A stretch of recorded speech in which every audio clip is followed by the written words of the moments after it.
We'll talk about corporate governance. The meaning and context of the corporate governance is very important for you, as many of you will be the corporate leaders of tomorrow. Since you have the dream to become the corporate leaders of tomorrow, you should know about the world of corporate governance, particularly in Indian context. We all know what happened in the case of Satyam. I'll just briefly tell you that this is one example of a bad governance. Here, the company's promoters who established the company tried to kill the company, tried to cheat investors. And therefore, this is a very bad example. But every bad thing has a good thing also. So because of this Satyam scandal, the government came in action, and thereafter the government has taken steps to improve corporate governance in India. So we are fortunate that presently in our country, we have a very robust system of corporate governance. There are very tough provisions, very clear guidelines. Companies Act is there, Clause 49 is there, and stock exchanges are there, SEBI is there.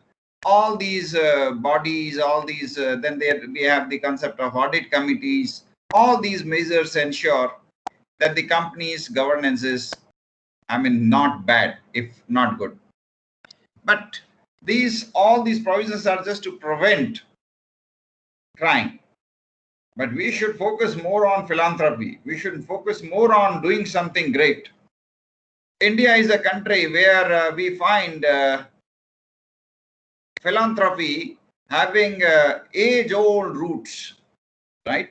If you read in history, you find the story of Dadichi, Rishi Dadichi, a great saint who sacrificed his own life, his own body, who gave his body, who gave his own life for the welfare of the world, for the welfare of the universe. So in India, we have plenty of stories of great people who have lent their life for philanthropy. And corporate governance in India should focus on philanthropy, right? Philanthropy cannot come by law. Philanthropy cannot come by Clause 49 or all those things. Law can at the most tell you what you should not do, or what you should do, what you have to do, what are your limits, what you should not cross. That means what are the rights of directors, what are the provisions regarding rights of directors, limits of directors, what every company should do, what every company should ensure to ensure governance, good governance. That is what law do. Similarly, Clause 49, it has so many provisions. All of you should read about them. But they cannot take you towards philanthropy. Or connecting to philanthropy, you have to read back Indian stories, Indian heritage, Indian culture, Indian rich traditions, thousands of years of heritage. And you have to connect with them and connect your company with those culture, the heritage. And if the company's top leadership is having philanthropy, believe it, that company will be a great company to work for, and that company will definitely grow like anything. Employees will have very high sense of pride, sense of commitment towards that company, which we call as organizational citizenship behavior. That is, the employees will feel part of that company. They will have a sense of ownership for that company. Why? Because they will feel that we are working for a company which is really careful for environment, which is careful for society, which is philanthropic.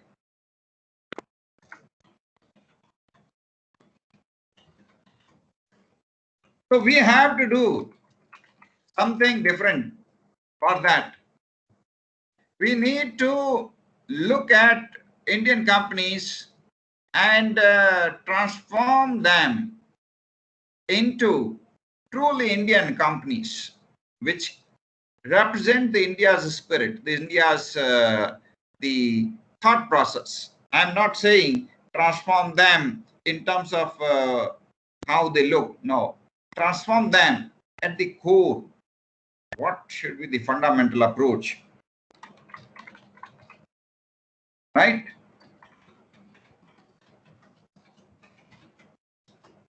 We want everyone to respect those who are philanthropic, who are coming forward to help the society, because this is India's tradition. So each one of you should respect philanthropy, and each one of you should try to make philanthropy your goal. Your company should be just one way to serve the society better. You earn a lot, you create wealth, but what for? Use that wealth for benefit of society. That is what Gandhiji used to call trusteeship. Trusteeship essentially means that you are the trustee of society. You are the caretaker of the society.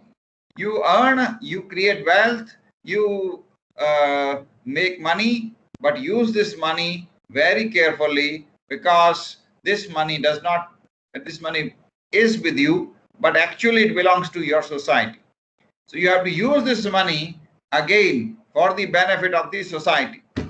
How will you do it? That is what I am talking to you. You have to display the quality of highest standards. You have to show respect to the society. You have to take care of the society and spend that money wisely to enable the society to progress and prosper. If everyone becomes like Tata or like Infosys or like Bajaj or Birla or like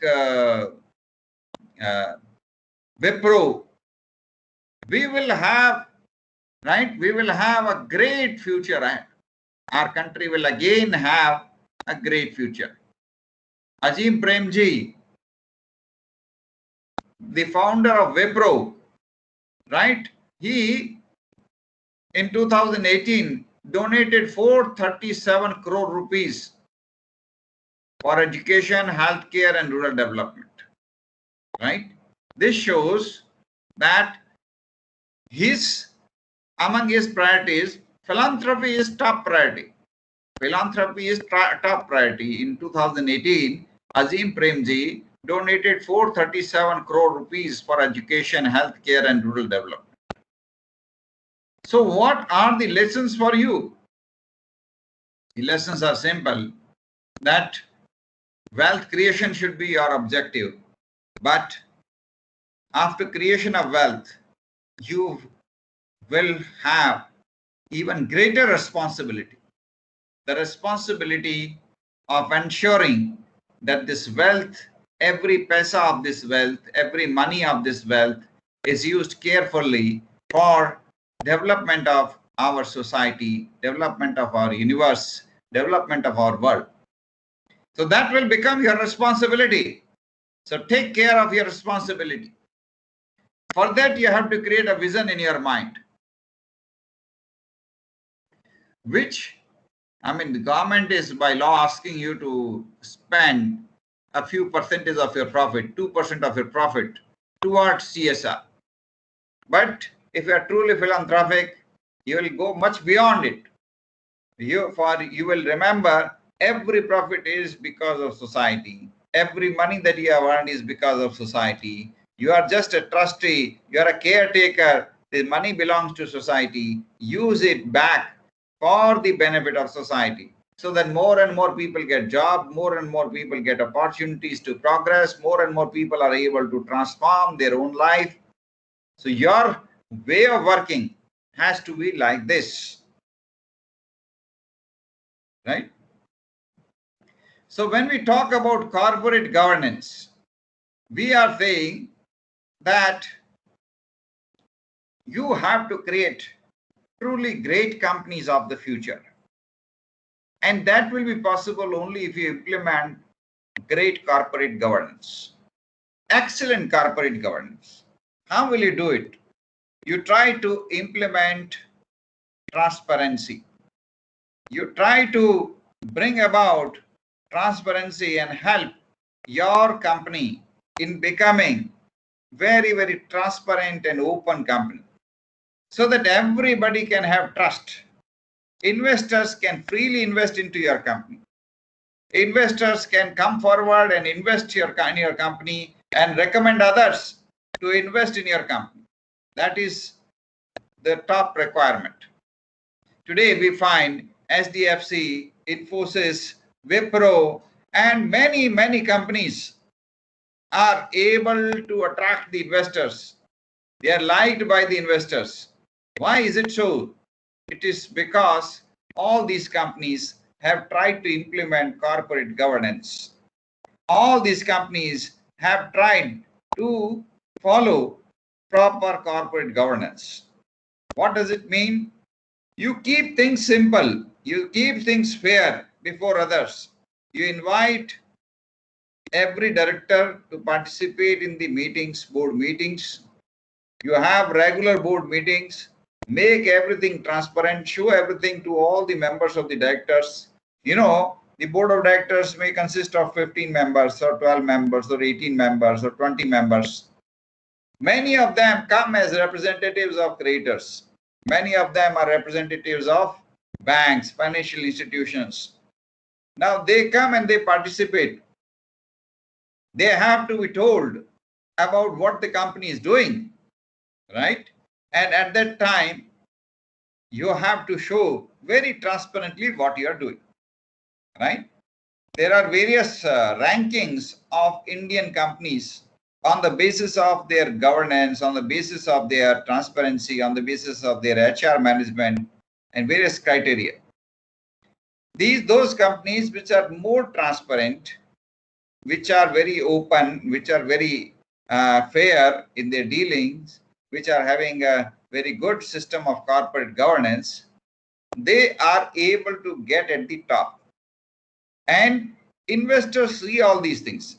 Investors go through the news reports, go through the various media reports, and then decide which company to invest. So if your company is a transparent company, the investors are likely to invest into your company. And that is what we want. If more and more investors like your company, more and more investors want to invest into your company, there are possibilities that your company's valuation will improve, and that will help you in your development.